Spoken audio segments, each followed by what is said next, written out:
Okay, so for example, if you take a look at this equation, you have x squared plus 3, and I graphed it. Now, one thing that you can do is, if you look at your finger, just look at your index finger, and it's vertical.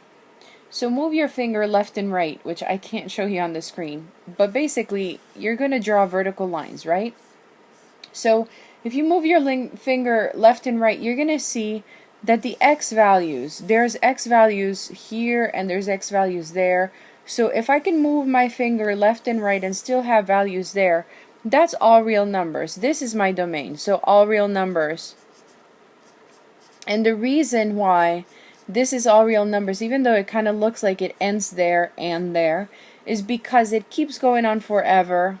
And even though the ascent is kind of getting smaller and smaller, so you're getting to the right, you're getting bigger, but at smaller intervals, and to the left, you're getting bigger, smaller, but it's at smaller intervals as well.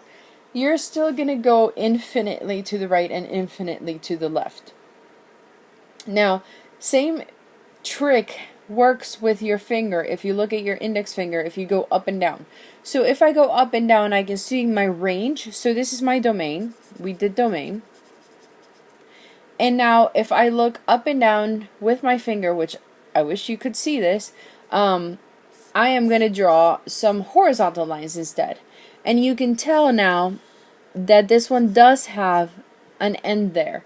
And that is at the point 3. So all my y values, so my f of x is greater than or equal to 3. And that's my range. So even though you didn't ask for range, you need to know what the differences are. So my domain is for the x values, my range is for the y values. But in the x, basically you're moving left and right, so you can use your finger to check, okay, so do these values have anything that's different? Or up and down for the range. And again, if there's a break in the graph, so if I have a graph like this one where I have a graph here and a graph there, there's a break right here, and that's the line for x equals 0. So you would say that the domain is x is a member of all real numbers with the exception of x equals 0. So x cannot equal 0.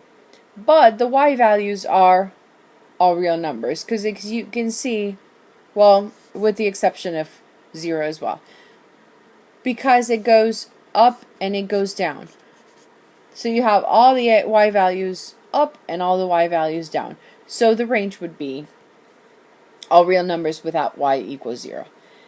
So I hope this makes sense, but if it doesn't, just send me another email.